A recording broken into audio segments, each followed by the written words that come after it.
अस्सलाम वालेकुम स्टूडेंट्स। आज के लेक्चर में हम लोग हाइड्रोजन बॉन्डिंग की कुछ एप्लीकेशंस पढ़े थे, कुछ इससे पहले हम लोग पढ़ चुके हैं।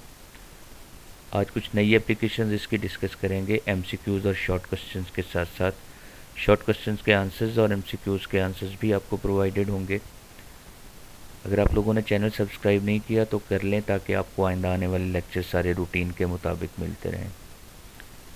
हम लोग स्टार्ट करने जा रहे हैं thermodynamic properties of covalent hydrides of group 4A 5A 6A and 7A।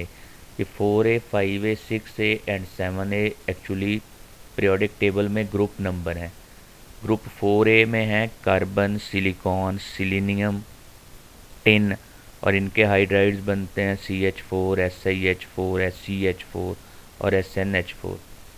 इसी तरह ग्रुप 5A में मेंबर्स हैं नाइट्रोजन, फास्फोरस, आर्सेनिक और एंटीमनी और इनके हाइड्राइड्स ये बनते हैं NH3, PH3, ASH3 और SbH3। सिमिलरली 6A मेंबर्स हैं ऑक्सीजन, सल्फर, सिलीनियम और टेलुरियम। तो इनके बनते हैं हमारे पास H2O, H2S, H2SC, H2TE, ये सारे हाइड्राइड्स हैं ग्रुप 6A के मेंबर्स के। और 7A हेलोजेंस का ग्रुप है, तो इसमें HF, HCl, HBr और HI ये हाइड्राइड्स बनते हैं। ये सारे हाइड्राइड्स कोवेलेंट हैं और हमें इन कोवेलेंट हाइड्राइड्स की प्रॉपर्टीज़ और उन प्रॉपर्टीज़ को हाइड्रोजन बॉन्डिंग कैसे इफ़ेक्ट करती है इसे डिस्कस करना। सबसे पहले चेक करें the boiling points of covalent hydrides of 4A group elements are lower than that of other hydride. देखें ये बॉइलिंग पॉइंट्स हैं along Y axis. X axis पर हमने पीरियड नंबर, पीरियोडिक टेबल में पीरियड नंबर, ये period number 2, ये period number 3, ये वाले एलिमेंट्स पीरियड नंबर 4 के हैं और ये 5 के हैं। तो अगर हम लोग ग्रुप 4A के हाइड्राइड देखें, यहाँ पर है CH4, फिर SiH4 का बॉइलिंग पॉइंट ज़्यादा है, SCH4 का और ज़्यादा है, सॉरी GeH4 का और ज़्यादा और SnH4 का सबसे ज़्यादा है।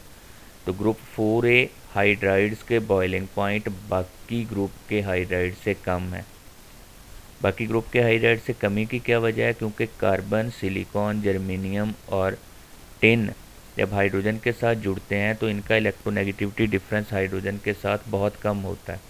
ये नॉन पोलर हाइड्राइड्स बनाते हैं और ये नॉन पोलर हाइड्राइड्स होने की वजह से इनमें ग्रुप में ऊपर से नीचे मूव करने पर, यानी कार्बन के नीचे सिलिकॉन है, ग्रुप के अंदर अगर मूव करें सिलिकॉन, जर्मेनियम उससे भी नीचे है, टिन उससे नीचे, तो कार्बन के इलेक्ट्रॉनिक क्लाउड है 6 इलेक्ट्रॉन की वजह से, सिलिकॉन का है 14 इलेक्ट्रॉन की वजह से, जर्मेनियम में नंबर ऑफ़ इलेक्ट्रॉन और टिन में और ज़्यादा बढ़ जाते हैं। तो जैसे जैसे इनमें नंबर ऑफ़ इलेक्ट्रॉन बढ़ते हैं, नंबर ऑफ़ इलेक्ट्रॉन बढ़ने से पोलराइजेबिलिटी बढ़ती है, सो इनके बॉइलिंग पॉइंट बढ़ते जाते हैं। तो CH4 का सबसे कम है बॉइलिंग पॉइंट, SiH4 का ज़्यादा है, GeH4 का और ज़्यादा और SnH4 का और ज़्यादा, क्योंकि जैसे जैसे हम कार्बन से सिलिकॉन, जर्मेनियम और टिन की तरफ जाते हैं पोलराइजेबिलिटी बढ़ती जाती है। तो क्वेश्चन आता है why boiling points of 4A hydrides is lower than hydrides of 5A 6A and 7A। तो उसकी रीज़न हमने लिखी है कि boiling points of covalent hydrides of group 4A elements are lower than that of 5A 6A and 7A group due to low electronegativity of 4A, क्योंकि 4A की electronegativity लो होती हैं और ये नॉन पोलर हाइड्राइड्स बनाते हैं। अब इनमें से CH4 की, पूरे 4A के हाइड्राइड में से CH4 का बॉइलिंग पॉइंट सबसे कम है। तो CH4 का बॉइलिंग पॉइंट सबसे कम क्यों है? क्योंकि इसका साइज़ स्मॉलेस्ट है और हम जानते हैं London dispersion forces smallest size में सबसे कम होती हैं क्योंकि पोलराइजेबिलिटी कम हो जाती है। और जैसे जैसे हम लोग डाउनवर्ड ग्रुप में इंक्रीज़ करते हैं, मूव करते हैं, इलेक्ट्रॉनिक क्लाउड इंक्रीज़ होता जाता है और इलेक्ट्रॉनिक क्लाउड इंक्रीज़ होने से पोलराइजेबिलिटी बढ़ती जाती है। सो SiH4 का बॉइलिंग पॉइंट बढ़ जाता है, GeH4 का और ज़्यादा और SnH4 का और ज़्यादा होता जाता है। तो CH4 सबसे कम बॉइलिंग पॉइंट शो करता है। Boiling points of covalent hydrides of 5A group elements, ये हैं 5A, NH3, PH3, ASH3 और SbH3। तो NH3 से PH3 पर बॉइलिंग पॉइंट कम होता है, यानी NH3 का ज़्यादा है ड्यू टू हाइड्रोजन बॉन्डिंग, क्योंकि नाइट्रोजन की इलेक्ट्रोनेगेटिविटी ज़्यादा है, और नाइट्रोजन की इलेक्ट्रोनेगेटिविटी इतनी ज़्यादा है कि NH3 में हाइड्रोजन बॉन्डिंग एग्जिस्ट करती है। जबकि जब हम लोग PH3 पर जाते हैं, फॉस्फोरस की इलेक्ट्रोनेगेटिविटी कम होने की वजह से इसका बॉइलिंग पॉइंट डिक्रीज़ कर जाता है। लेकिन फर्दर डाउनवर्ड मूव करने पर, यानी आर्सेनिक और एंटीमनी की तरफ, तो अब लंदन डिस्पर्शन फोर्सेस बढ़ना शुरू हो जाती हैं, सो बॉइलिंग पॉइंट अब इंक्रीज़ करना शुरू हो जाता है। NH3 से PH3 पर बॉइलिंग पॉइंट कम क्यों होता है? क्योंकि हाइड्रोजन बॉन्डिंग ख़त्म होती है। PH3 ASH3 और SBH3 की तरफ बढ़ता क्यों है? क्योंकि अब लंदन डिस्पर्शन फोर्सेज बढ़ना शुरू हो जाती हैं। तो why NH3 show higher boiling point in its respective group hydride? तो उसका आंसर लिखेंगे कि boiling point of NH3 is higher in hydrides of its group members. SBH3 से सिर्फ कम है, बाकी सबसे ज़्यादा है due to strong hydrogen bonding, क्योंकि इसमें स्ट्रॉन्ग हाइड्रोजन बॉन्डिंग एग्जिस्ट करती है। और ये स्ट्रॉन्ग हाइड्रोजन बॉन्डिंग होती किस वजह से है? That is due to the greater electronegativity difference between nitrogen and hydrogen, क्योंकि नाइट्रोजन की इलेक्ट्रोनेगेटिविटी ज़्यादा है। Boiling points of hydrides of group 6A and 7A। अब 6A में H2O और 7A में HF के बॉइलिंग पॉइंट मैक्सिमम है। उसकी वजह क्या है? H2O में भी हाइड्रोजन बॉन्डिंग एग्जिस्ट करती है, HF में भी हाइड्रोजन बॉन्डिंग एग्जिस्ट करती है। यहाँ देखें, ये 6A ग्रुप के हाइड्राइड्स हैं, तो इसमें मैक्सिमम बॉइलिंग पॉइंट वाटर का है, इसमें स्ट्रॉन्ग हाइड्रोजन बॉन्डिंग एग्जिस्ट करती है। देर आर 2 हाइड्रोजन बॉन्ड पर मॉलिक्यूल। फ्लोरीन की इलेक्ट्रोनेगेटिविटी पूरे पीरियोडिक टेबल में सबसे ज़्यादा है, सो HF में भी स्ट्रॉन्ग हाइड्रोजन बॉन्डिंग है, तो इसका बॉइलिंग पॉइंट भी बाकी हेलोजेंस के हाइड्राइड से ज़्यादा है। HCl पर बॉइलिंग पॉइंट कम हो जाता है, HBr पर थोड़ा सा बढ़ता है due to increase in London dispersion forces, और HI का ज़्यादा हो जाता है due to further increase in London dispersion forces. तो H2O और HF अपने रिस्पेक्टिव ग्रुप में सबसे ज़्यादा हाइड्रोजन बॉन्ड अपनी ज़्यादा इलेक्ट्रोनेगेटिविटीज़ और अपनी स्ट्रॉन्ग हाइड्रोजन बॉन्डिंग की वजह से शो करते हैं। Comparison of hydrogen bonding and boiling points of water and HF, इस पे क्वेश्चन भी आता है। एक क्वेश्चन है, why HF and H2O show higher boiling points in their respective hydrides. Respective group में H2O और HF क्यों स्ट्रॉन्ग हाइड्रोजन बॉन्ड या बॉइलिंग पॉइंट इन ज़्यादा शो करते हैं? क्योंकि ऑक्सीजन और फ्लोरीन की इलेक्ट्रोनेगेटिविटी सबसे ज़्यादा है अपने अपने ग्रुप में, तो इन्हें ग्रेटर इलेक्ट्रोनेगेटिविटी की वजह से ये स्ट्रॉन्ग हाइड्रोजन बॉन्डिंग बनाते हैं, सो इनके बॉइलिंग पॉइंट्स अपने रिस्पेक्टिव ग्रुप में सबसे ज़्यादा होते हैं। अगला क्वेश्चन है, हम लोगों ने लास्ट लेक्चर में भी डिस्कस किया था, why H2O show more boiling point than HF? जबकि HF की इलेक्ट्रोनेगेटिविटी डिफरेंस सबसे ज़्यादा है, तो HF को ज़्यादा शो करना चाहिए था, लेकिन वाटर ज़्यादा शो करता है। तो उसकी रीज़न हमने दी है कि HF ज़्यादा पोलर तो है, लेकिन HF में सिर्फ एक हाइड्रोजन बॉन्ड पर मॉलिक्यूल एग्जिस्ट करता है, जबकि वाटर के अंदर 2 हाइड्रोजन बॉन्ड पर मॉलिक्यूल एग्जिस्ट करते हैं, इसलिए वाटर ज़्यादा बॉइलिंग पॉइंट शो करता है एज़ कम्पेयर टू HF।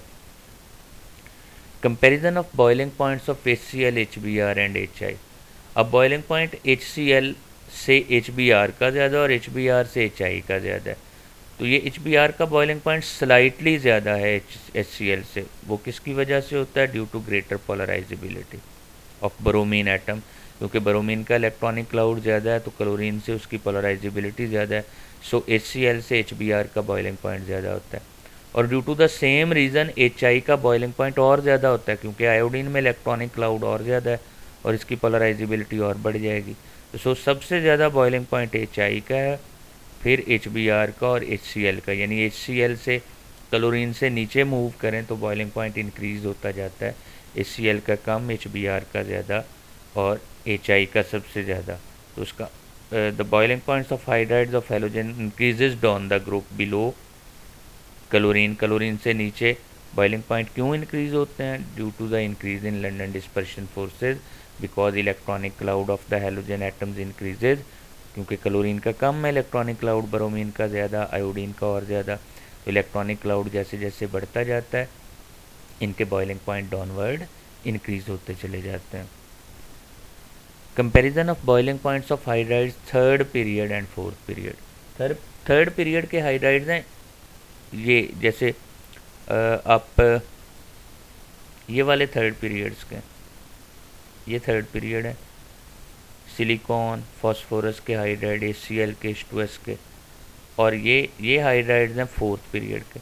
तो कहता है थर्ड पीरियड के कम क्यों हैं, फोर्थ पीरियड के ज़्यादा क्यों हैं? क्योंकि फोर्थ पीरियड नीचे है, थर्ड पीरियड ऊपर है। तो हम जैसे जैसे ग्रुप में नीचे मूव करते हैं तो फोर्थ पीरियड के हाइड्राइड में इलेक्ट्रॉनिक क्लाउड ज़्यादा चूँकि हो जाता है, पोलराइजेबिलिटी बढ़ती हैं उनके साइजेस बढ़ने की वजह से।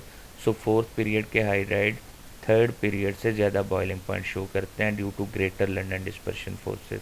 तो अगर क्वेश्चन आता है why hydrides of fourth period show more boiling point than third period, तो आप लिखेंगे कि डाउनवर्ड मूव करने पर फोर्थ पीरियड में हर एलिमेंट की साइज़ बढ़ने की वजह से, लार्जर साइज़ होने की वजह से पोलराइजेबिलिटी बढ़ जाती हैं और इनका बॉइलिंग पॉइंट इंक्रीज होते जाते हैं downward. Cleansing action of soaps and detergents, it is also due to the hydrogen bonding. असल में जो डिटर्जेंट्स हैं ना वो एक पोलर और एक नॉन पोलर पार्ट से बने होते हैं। जैसे ये दो एग्जांपल हैं डिटर्जेंट्स की, इनमें ये वाला पार्ट पोलर नज़र आ रहा है।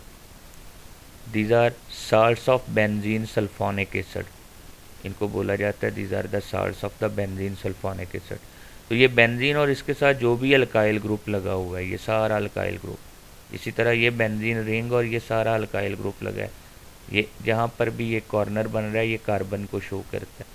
तो ये सारा इतना लंबा अल्काइल ग्रुप इसके साथ लगा है। तो ये सारा मॉलिक्यूल नॉन पोलर होता है, ये वाला एंड जो है ये पोलर होता है। अब ये सारा मॉलिक्यूल नॉन पोलर है, ये एंड पोलर है। तो असल में पोलर एंड जो है वो वाटर सोलुबल होते हैं और जो नॉन पोलर एंड है वो कपड़ों के अंदर ग्रीस वगैरह या मैल के दाग हैं उनके अंदर सोलुबल हो जाता है। तो जब आप लोग वो पानी को निकालते हैं तो पानी पोलर एंड को अपने साथ खींचता है, वो नॉन पोलर एंड को खींचता है और नॉन पोलर एंड ने अपने के अंदर जो ग्रीस वगैरह या स्पॉट्स को डिज़ोल्व किया होता है वो उनको साथ लेकर निकल आता है। इस तरह वो कपड़े साफ करने का बायस बनता है। Hydrogen bonding in paints, dyes and textile materials, तो कहता है पेंट्स का और डाइज का एडहेसिव एक्शन, एडहेसिव एक्शन है चिपकने की सलाहियत। जैसे पेंट करते हैं आप दीवार के साथ तो पेंट दीवार के साथ चिपक जाता है, इसी तरह डाइज वगैरह जो है कपड़े के साथ चिपक जाती हैं। तो उसके चिपकने की ये सलाहियत वो कहता है that is due to the hydrogen bonding. याद रखना आपने, एक होता है एडहेशन, एक होता है कोहेशन। कोहेशन है सिमिलर टाइप के मॉलिक्यूल की आपस में अट्रैक्शन। बहुत इंपॉर्टेंट पॉइंट है, अक्सर पता नहीं चलता, इसको याद रखना लाजमी। कोहेशन का मतलब है सिमिलर टाइप के मॉलिक्यूल्स की आपस में अट्रैक्शन और एडहेशन का मतलब है डिफरेंट टाइप्स के मॉलिक्यूल की आपस में अट्रैक्शन। जैसे वाटर के मॉलिक्यूल्स की आपस में अट्रैक्शन कोहेशन है। तो जब हम लोग उसको टेस्ट ट्यूब में या किसी कैपिलरी ट्यूब में डालते हैं तो वाटर जो है वो कैपिलरी ट्यूब के साथ साथ ऊपर राइज कर जाता है। उसकी वजह क्या होती है कि वाटर और ग्लास के दरमियान फोर्सेस ऑफ अट्रैक्शन ज़्यादा होती हैं। तो वाटर और ग्लास के दरमियान जो फोर्सेस ऑफ अट्रैक्शन है that is called as adhesion. तो एडहेशन की वजह से वाटर कैपिलरी ट्यूब पर राइज कर जाता है, इसको कैपिलरी एक्शन भी बोलते हैं। तो ये जो पेंट्स और डाइज वगैरह हैं ये एडहेसिव एक्शन लेते हैं, यानी इनको जिस सरफेस पर अप्लाई किया जाए ये उसके साथ अटैच हो जाते हैं। This property is develop due to the hydrogen bonding. इसी तरह जब हम लोग शहद को या गिलू को हाथ लगाते हैं ऐसे उंगली और अंगूठे के दरमियान में, इसको दबाएं तो ये स्टिकी से होते हैं, चिपकते हैं। तो इनकी चिपकने की सलाहियत ड्यू टू हाइड्रोजन बॉन्डिंग होती है। शहद के अंदर बहुत सारे OH ग्रुप हैं जो हाइड्रोजन बॉन्डिंग जनरेट करते हैं, इसी तरह गिलू में भी। कॉटन, सिल्क या सिंथेटिक फाइबर्स को हम लोग कपड़ा बनाने के लिए या धागा बनाने के लिए इस्तेमाल करते हैं। तो वो धागे का बनना या फाइबर्स का बनना वो that is due to the rigidity and tensile strength, and this rigidity and tensile strength is due to hydrogen bonding. Rigidity का मतलब है कि वो धागे को तोड़ने पर फोर्स लगाना पड़ती है, और टेंसाइल स्ट्रेंथ का मतलब है कि कितनी फोर्स लगे तो वो टूटता है। तो वो हाइड्रोजन बॉन्डिंग की वजह से है कि सेलुलोज फाइबर, सिल्क के फाइबर, कॉटन, उससे धागा बनाया जा सकता है। तो वो हाइड्रोजन बॉन्डिंग की वजह से बनता है। इसमें क्वेश्चन आता है हाउ डिटर्जेंट्स क्लीन क्लोथ्स, तो आपने cleansing action of soaps and detergents उसमें लिखना होगा। नेक्स्ट देखें, hydrogen bonding also exist in biological compound. और बायोलॉजिकल कंपाउंड सबसे इंपॉर्टेंट कौन से हैं? प्रोटीन्स हैं, DNA है, RNA एट्सेट्रा है। तो इनके अंदर हाइड्रोजन बॉन्डिंग बहुत ज़्यादा एग्जिस्ट करती है। कहता है proteins are the important part of the living organisms, fibres like those found in the hair, silk and muscles, इन सारे फाइबर्स के अंदर long chains of amino acids exist करती हैं और इन अमाइनो एसिड्स से मिलकर प्रोटीन्स बनते हैं। Long chain of amino acids are called as protein. वो कहता है ये जो सारी लॉन्ग चेन है these are coiled to each other which may be right handed और लेफ्ट हैंडेड। ये जो कॉइलिंग है राइट हैंडेड भी हो सकती है, लेफ्ट हैंडेड भी हो सकती है। तो राइट हैंडेड कॉइलिंग में अमाइनो एसिड्स के कार्बोनाइल ग्रुप इनको बोला जाता है, सी डबल बॉन्ड ओ। यहाँ देखें ना ये सी डबल बॉन्ड ओ, तो ये आगे फर्दर इसने बॉन्ड बनाए हुए हैं, तो 2 बॉन्ड की पोजीशन यहाँ खाली छोड़ी है, यानी ये कार्बन आगे फर्दर 2 बॉन्ड बना सकता है।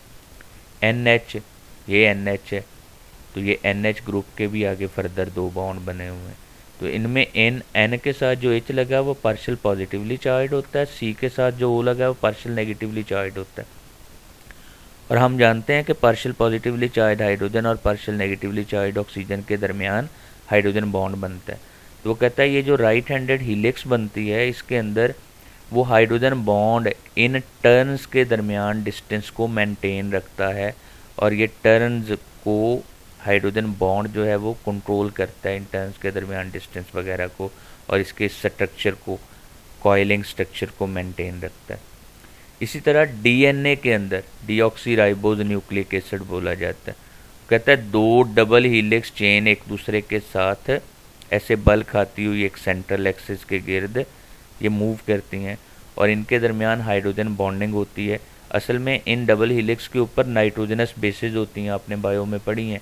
साइटोसिन गायनिन के साथ ट्रिपल हाइड्रोजन बॉन्ड बनाता है, एडेनिन थायामीन के साथ डबल हाइड्रोजन बॉन्ड बनाता है, और इस तरह ये डबल हीलिक्स एक कॉमन एक्सिस के गिर्द बल खाती हुई साइक्लिक स्ट्रक्चर को जन्म देती है, और यहाँ इनके दरमियान ये साइक्लिक स्ट्रक्चर को मेंटेन रखने के लिए हाइड्रोजन बॉन्डिंग अहम रोल प्ले करता है।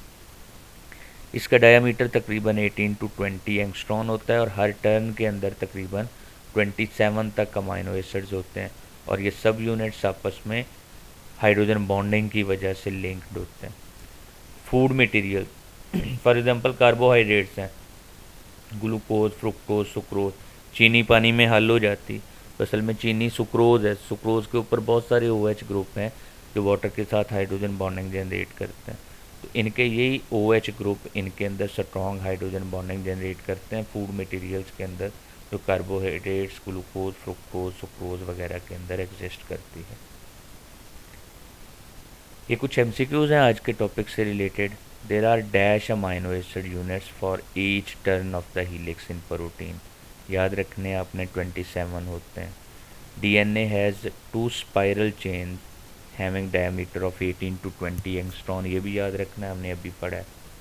The rigidity and tensile strength of synthetic fibres of the clothes is due to, कपड़ों के अंदर वो जो हमने पढ़ा था कि कॉटन के फाइबर्स होते हैं उनके दरमियान स्ट्रॉन्ग हाइड्रोजन बॉन्डिंग एग्जिस्ट करती है। इसी तरह शहद का, ग्लू का स्टिकी एक्शन वो भी हाइड्रोजन बॉन्डिंग की वजह से होता है, क्योंकि शहद में और ग्लू के अंदर बहुत सारे OH ग्रुप्स एग्जिस्ट करते हैं। Ammonia show a maximum boiling point among hydrides of group 5A member, और अमोनिया का वो ज़्यादा, नाइट्रोजन की एक्चुअली ज़्यादा इलेक्ट्रोनेगेटिविटी होती है, इस ज़्यादा इलेक्ट्रोनेगेटिविटी की वजह से अमोनिया में हाइड्रोजन बॉन्डिंग एग्जिस्ट करती है। तो enhanced electronegative character of the nitrogen. Which one has the strong hydrogen bonding? Methanol में OH ग्रुप है, ये तो वैसे ही नॉन पोलर है और इसके अंदर पोलैरिटी इतनी ज़्यादा नहीं होती कि ये हाइड्रोजन बॉन्डिंग जनरेट करे। तो methanol will be the answer कि इसमें स्ट्रॉन्गेस्ट हाइड्रोजन बॉन्डिंग है इन चारों में से। Which of the following is the weakest acid? ये हमने लिखा हुआ भी पहले, इससे पहले, कि HF is the weakest acid in the all halogen acid due to hydrogen bonding, क्योंकि इसके जो हाइड्रोजन आयन्स हैं वो फ्लोरीन एटम्स के दरमियान धंसे हुए होते हैं। फ्लोरीन एटम्स ने उनको कंट्रोल किया हुआ होता है दोनों साइड से, एक के साथ कोवेलेंट बॉन्ड से, एक के साथ हाइड्रोजन बॉन्ड से। सो ये इजीली H पॉजिटिव आयन नहीं दे सकता, इसलिए इसके अंदर वीकेस्ट हाइड्रोजन बॉन्डिंग होती है। स्टूडेंट, ये था आज का लेक्चर। आप लोग चैनल सब्सक्राइब कर लें ताकि आपको अगले लेक्चर मिलते रहें। अल्लाह हाफिज़, हैव अ गुड डे।